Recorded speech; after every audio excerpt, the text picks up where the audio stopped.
Oh boy. All right. Well, maybe I panicked a week early. Maybe I could see the future, but I was angry last time we talked, Justin, at the way the Ravens played run defense against the Lions. Now I'm like, I'm not sure. Kind of still in a state of shock 3 days later. Can't wait for the game on Sunday. We'll get to that, but I just wanted your perspective. I'll give you mine here as we go through it, but let's break it down in order so we don't lump all our thoughts and start. You know, I feel like we got to start at the top with Harbaugh. It's been a long time.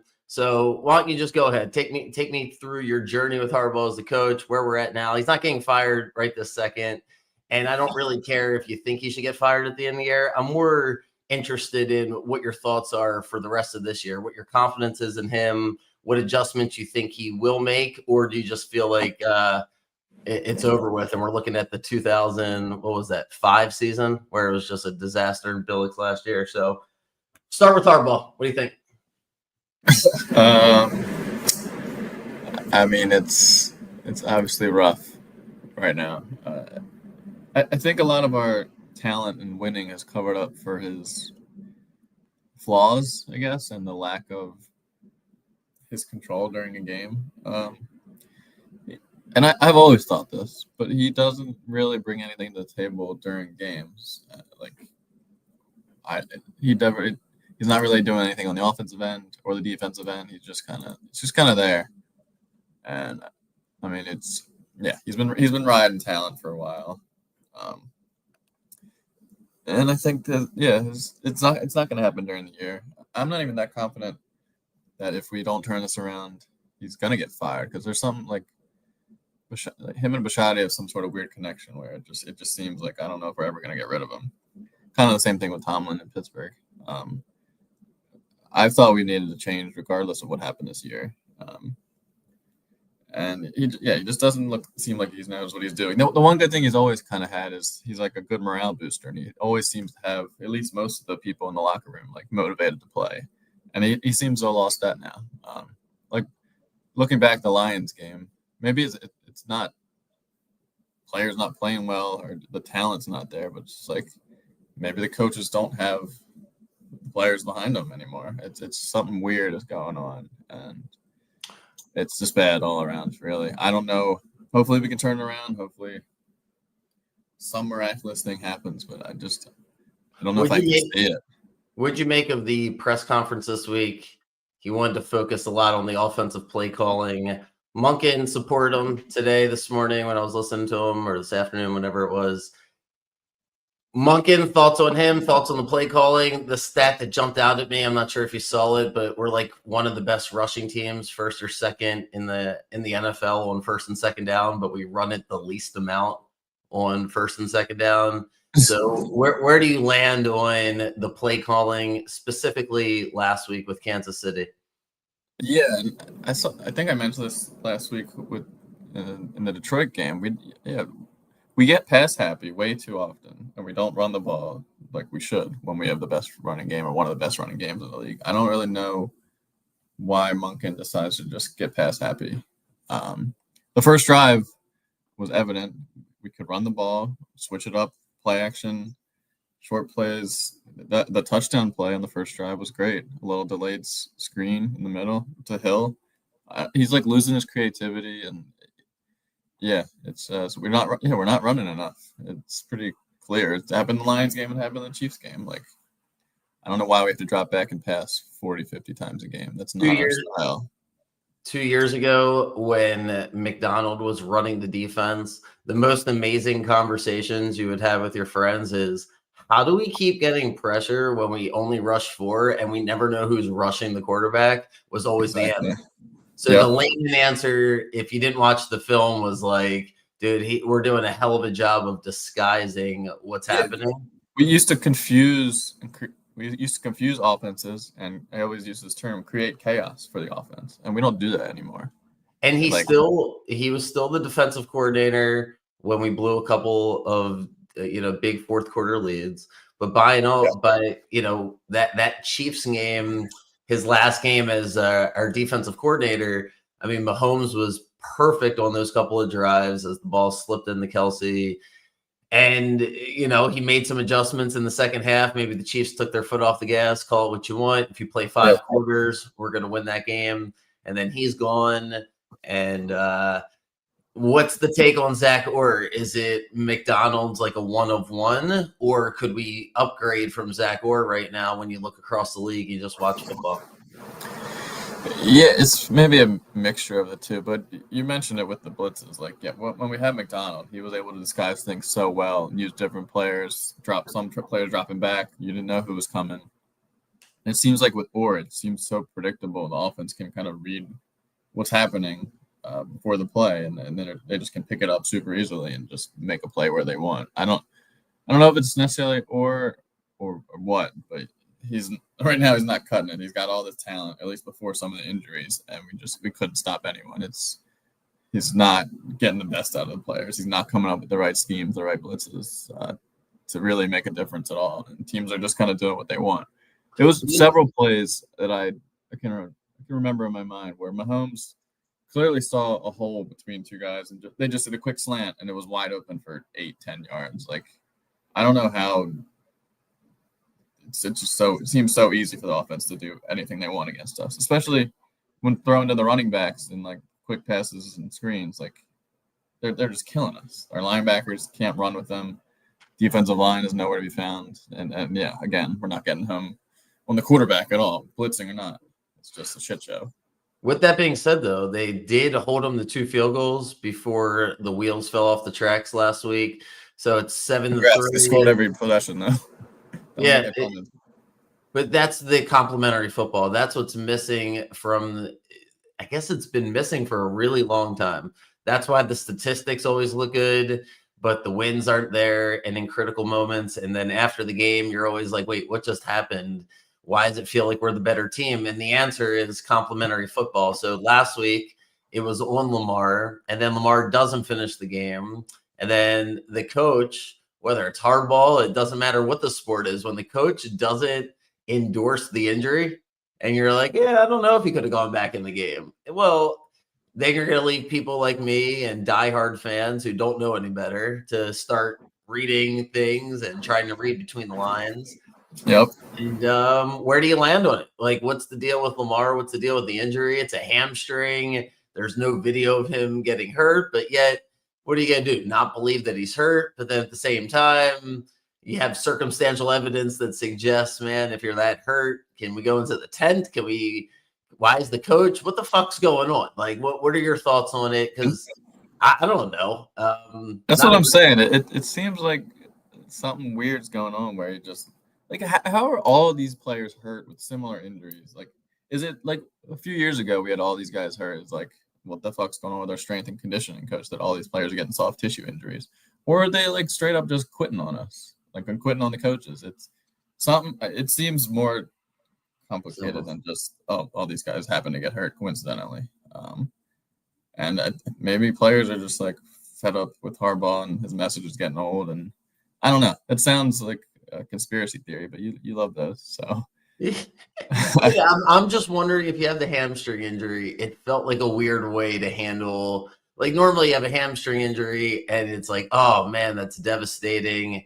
It's like a terrible injury. Or it's like, man, maybe it's something that we can kind of like nurse back together, see if, you can still do it.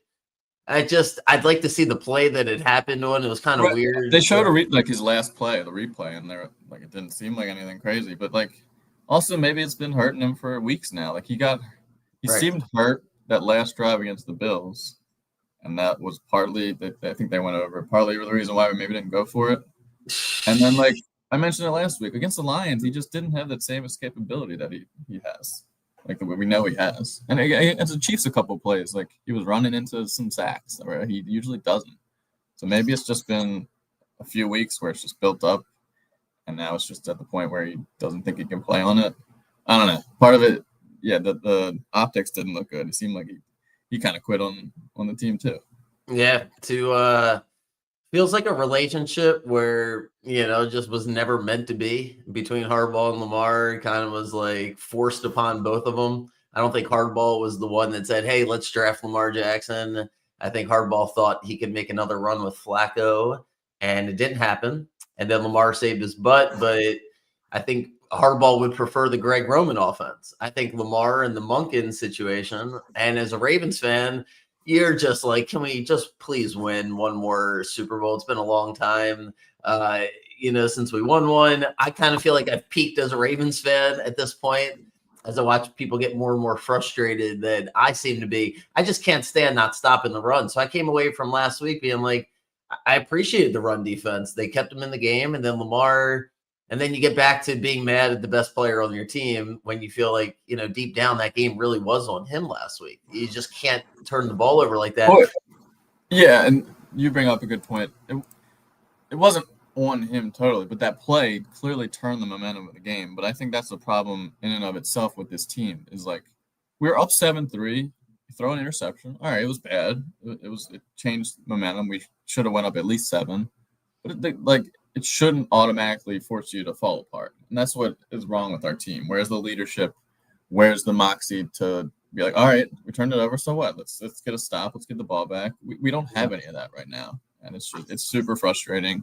It's like, yeah, and I think we talked about this last year. If like one bad thing happens, it just all falls apart, and you can't stop it. It's a real problem.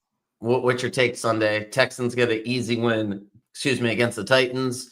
They didn't score any points until the very end. They still had 12 points halfway through the fourth quarter, but Stroud's numbers look good. The defense is probably the best in the NFL, although they haven't played a great offense. I wouldn't say best in the NFL. It's definitely a strength of their team. They're good. They have a good pass rush between Anderson and Hunter. So that worries me. I think it's an ugly, low-scoring game because their offense is no good either.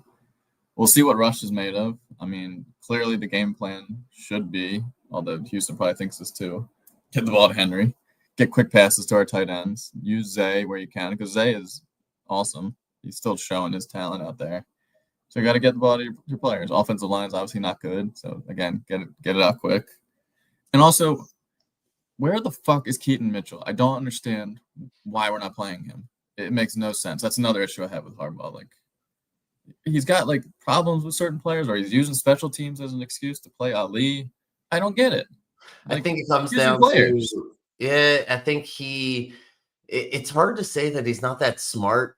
But I think what happens to him is he wants to what's the right way to say it? So his excuse, we'll start with his excuse, right? His excuse is if Keaton Mitchell's on the field, the other team's going to know our play is, which just begs the question, right? Like, couldn't you then have a counter to that? And I think the answer to that is what he said in the sentence beforehand, which is it has nothing to do with that. He wants guys that are his guys, and his guys play special teams. And you can call it stubborn, you can call it whatever you want, but it can't possibly be that we couldn't come up with a good play that the defense wouldn't know is coming. I just watched the Niners. What was this, middle school football where the best player on the field always getting the ball? Kind of right. So I think it comes down to I love Justice Hill and the Ali guy, play special teams, obviously. And that's it.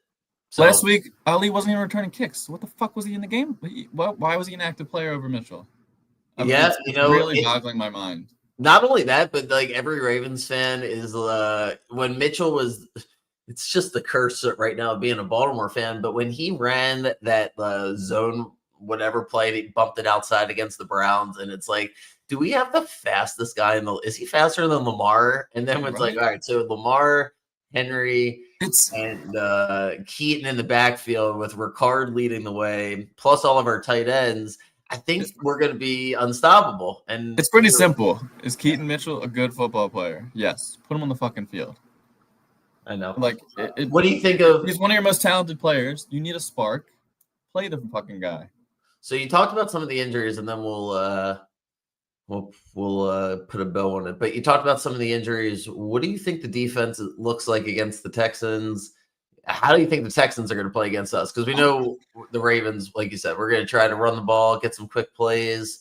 If we get to 17, 20 points, you would think maybe we win the game. I think we'll have, I think it'll be a low-scoring game. I'd be surprised if either team scores more than 24 or so.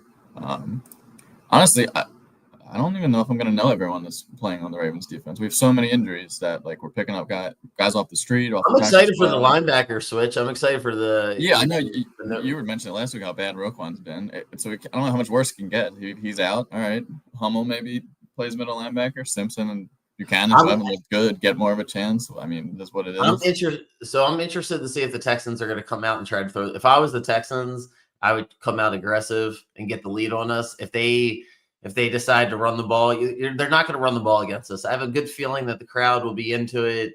It's still Ravens defense. I'm not against the Ravens defense just quite yet. I think that if you really watched the game last week, the Ravens defense was primed to, fill up some of those gaps. They kept them right in it. It was complimentary football. If the Texans just want to run the ball up the middle and, kind of play it tight, play field position and wait for Cooper to make a mistake and we can get the lead and it's, 6-6 and we're just hanging around, I love our chances. But on the flip side, I really don't know who's guarding Nico Collins. Yep, that's what I was gonna say. I didn't even see him hurt last week, but Awuzie is not practicing either. So like our fucking top corners are gonna be Jair Alexander and TJ Tampa. I don't know. And Hamilton is also not practicing. I hope he's gonna play. But hey, at least we got Van Noy back. Yeah, it's not looking great. I'm actually excited to see what the game looks like because it is a final indictment. Maybe final is a little premature, but it is a big indictment on Harbaugh because if the team responds well and they don't turn the ball over and they run the football well, it's a hardball type of win, 17-9. He gets to say whatever he wants and he's going to have to back it up. But if we get blown out and it looks like the team is quitting and there's no Lamar Jackson, because you do have to say one piece of credit he deserves. The last time we lost by double digits was in 2021. Yeah, you know why? It's because of Lamar, not fucking Harbaugh. All right. Well, as you yell at Harbaugh, like everybody else, and I'm not defending it, but I do think last week wasn't on him. Your picks, my picks are, good. I guess I picked the right year to do things for free because holy moly, I'd have to refund everybody. You're not helping the matter. If you pick the Titans this week, I'm just going to disconnect whatever connection I have going on here. No, I didn't pick them last week either. So. You didn't pick them last week. You're right. All right. What are you doing this week? Just rip through it. You don't even have to defend it. You don't have to be on. You don't have to give me long explanations. At this point, honestly, I might as well flip a coin. But I'll throw out some games I like. It's got to turn around at some point, or else, just maybe I just don't even. Football is just escaping my mind. I just don't know it anymore. But all right, here's what I like. Starting with the first game again. I'm going back to the Vikings. Maybe the Steelers just weren't a good matchup for them, although they somehow almost came back. Speaking of, how did Tomlin not go for that 4th and a foot? It's beyond me. They luckily bailed him out on defense. You're playing Carson Wentz. That's why. He's like, it's 1992. Yeah, he still thinks it's 1992 with Jerome Bettis, and you think he can win a 12-9 game. Him and Harbaugh deserve each other. They should go run a gym somewhere. But anyway, so yeah, I'm taking the Vikings. This is Gabriel's first start. Whether it was Gabriel Flacco, I don't really care. The Browns can't score. But I think the Vikings will get to Gabriel. They'll fluster him a little bit. I'm assuming they stayed over in Europe, which is probably a good idea. I wouldn't see why they would come back and to go all the way back there. So you're betting Carson Wentz. Just so I heard you, you're betting Carson Wentz minus 30. Yep, betting Carson Wentz again. Fantastic. Wentz versus Gabriel. I don't know. You got to pick a side, I guess. Or you just don't bet that game. But again, here we go. You have full disclosure. I don't like many games, and my confidence is shot. So I'm going for whatever I can. Actually, okay. Next game here. I'm switching it up. Going for a winless team here. The Saints. They're going to win this game. Actually, okay, great. Jackson Dart and the Giants coming off his first win, a big win, and now they got to go on the road. I think the Saints win this game. I don't have no other explanation. They played the Bills well.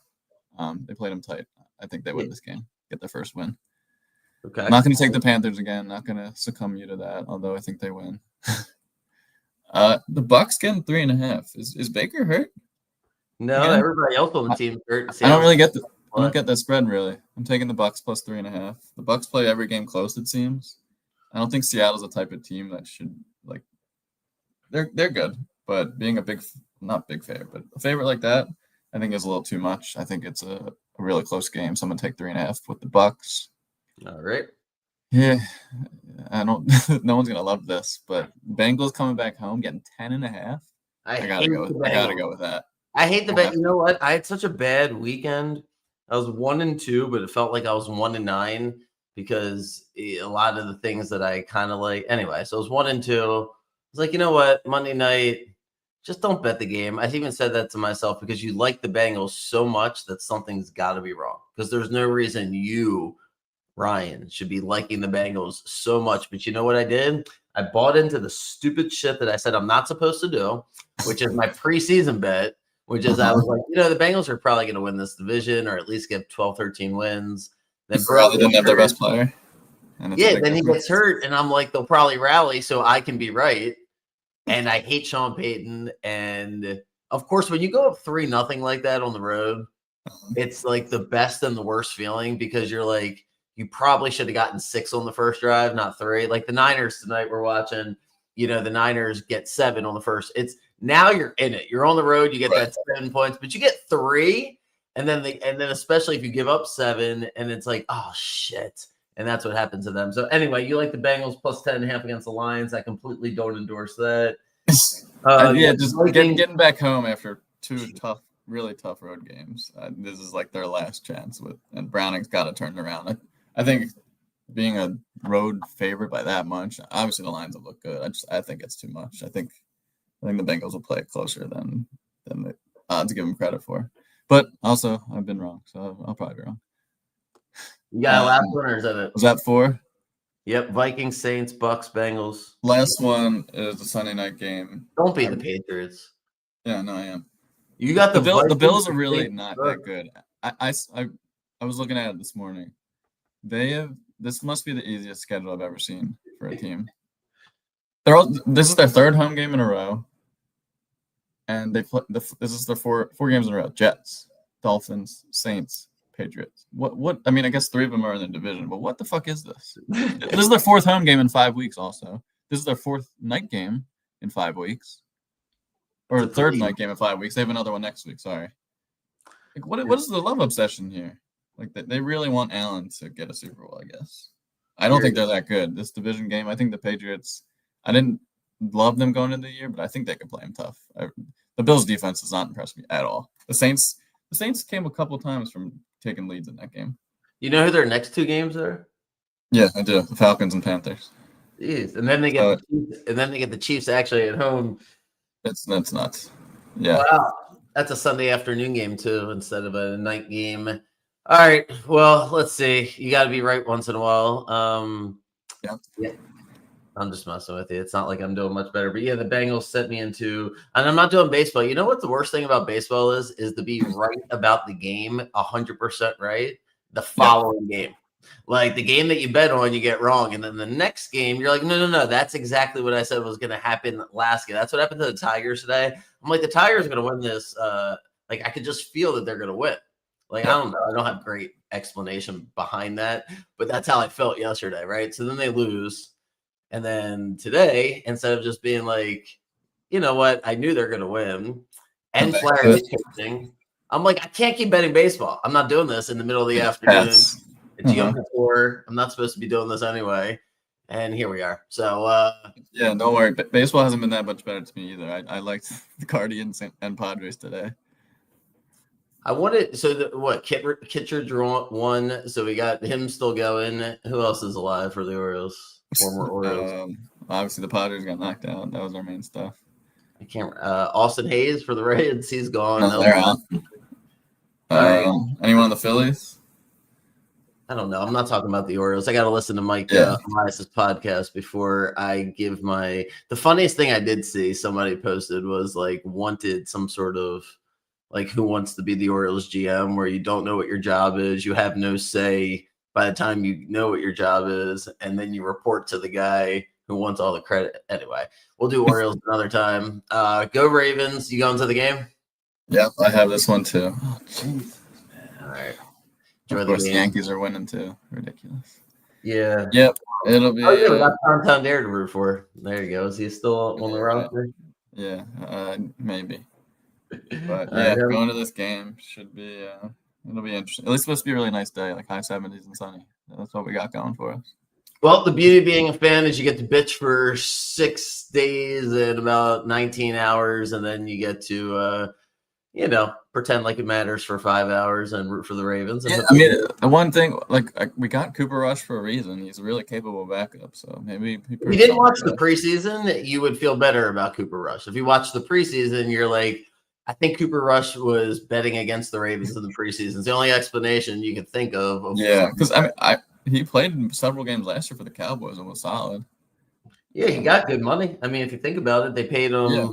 They could have had a lot of different quarterbacks. They obviously didn't go for a quarterback that fit Lamar's running style as a backup, although he can move for 6 or 7 yards. He's going to play.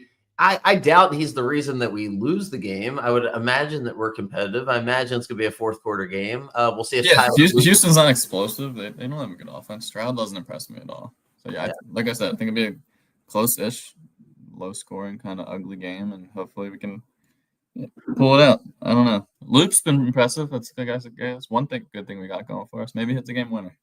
Yeah. All right, bro. I'll see you. I'll see you. Good night. And I'll see you guys tomorrow. See you around.